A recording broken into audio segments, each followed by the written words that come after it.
All right, let's go ahead and talk about this last guy. I think it's worth mentioning. Someone who had a lot of success when he came into the league, kind of fell off, but I think could be a tremendous value for this Bears team. And that's JuJu Smith-Schuster. Oh, dude. No. We're really talking about JuJu Smith-Schuster right now? Listen, his projected cap value is only like $7 million per year. He's a slot receiver. We need a slot receiver. He came off, before he got injured this year, last season he had like 800 yards out of the slot, being the number one wide receiver for the Pittsburgh Steelers. His antics with Tik Tok and stuff can be quite annoying, but it's like, you can't, 800 yards at $7 million per year, man, that is a great deal. Like there's nothing to deny. That would be at minimum a great deal. Yeah, Well, yeah, and you know, Ben Roethlisberger was trash for these past couple of years. Exactly, so and he's 25 too. And look, JuJu Smith-Schuster, I really liked his college tape too. Coming out of USC, phenomenal player, phenomenal talent. I guess I do have a little bit of those personality kind of qualms with him for what he does, and kind of I think he made Chase Claypool into the receiver that he is today as well. He rubbed off quite a bit of influence on him. I think that it's so tough because you're right. As far as value goes, there's probably no one else on this list that you could get for such a great value and just have it be like a home run pick if it all works out right.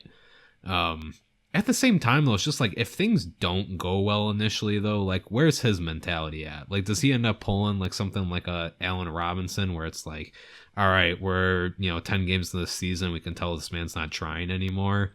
Or no, I don't listen. I don't think so with that. Here's what I'm gonna say.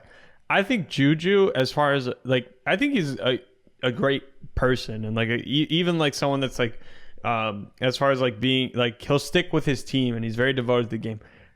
I wouldn't be so concerned with where JuJu's mind's at, but if we're sucking midway through the season and he's still recording his little TikToks, I think that might rub the other players the wrong way. You get what I'm saying? Yeah.